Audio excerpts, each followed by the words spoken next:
നെയ്യാറ്റിൻകര താലൂക്ക് ആശുപത്രിയിൽ നിന്ന് കുത്തിവെപ്പെടുത്തതിന് പിന്നാലെ യുവതി മരിച്ച സംഭവത്തിൽ പ്രതിഷേധവുമായി യുവതിയുടെ ബന്ധുക്കളും നാട്ടുകാരും.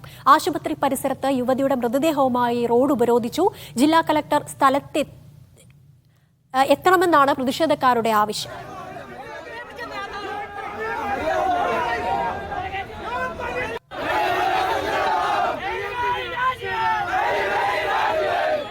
വിവരങ്ങളുമായി ഷിജോ കുര്യൻ ചേരുന്നു. ഷിജോ, ഇപ്പോഴും സ്ഥലത്ത് പ്രതിഷേധം തുടരുന്നുണ്ടോ? ഇന്ന് വൈകിട്ടോടുകൂടി തുടങ്ങിയ പ്രതിഷേധം ഇപ്പോഴും തിരുവനന്തപുരം നെയ്യാറ്റിൻകര ദേശീയപാത ഉപരോധിച്ചുകൊണ്ട് തുടരുകയാണ്. തിരുവനന്തപുരം നെയ്യാറ്റിൻകരയിലെ ജനറൽ ആശുപത്രിയിലെ ഡോക്ടറിന്റെ ചികിത്സാ പിഴവ് മൂലം 28 വയസ്സുകാരിയായ മലയൻകീഴ് സ്വദേശി കൃഷ്ണ മരിക്കാനിടയായ സംഭവത്തിൽ കുറ്റക്കാർക്കെതിരെ കടുത്ത നടപടി വേണം.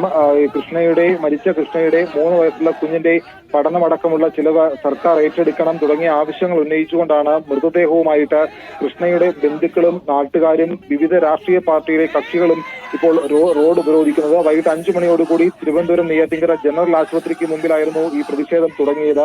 അതിന് പിന്നാലെ പോലീസ് എത്തി ഈ പ്രതിഷേധക്കാരുമായിട്ട് സംസാരിക്കുകയും അവിടെ ചെറിയ വാക്കുതർക്കം ഉണ്ടാവുകയും ചെയ്തു. അതിന് പിന്നാലെയാണ് മൃതദേഹവുമായിട്ടുള്ള ഉപരോധം ഇപ്പോൾ ദേശീയപാതയിലേക്ക് മാറിയിരിക്കുന്നത്.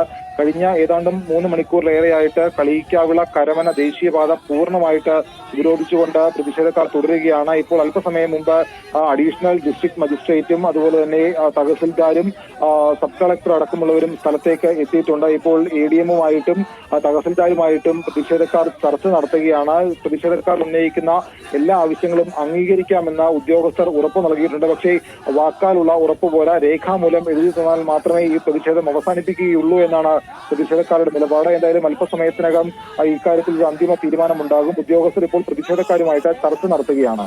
അതിര ശരി, വിവരങ്ങൾ നൽകിയത് ഷിജോ കുര്യനാണ്.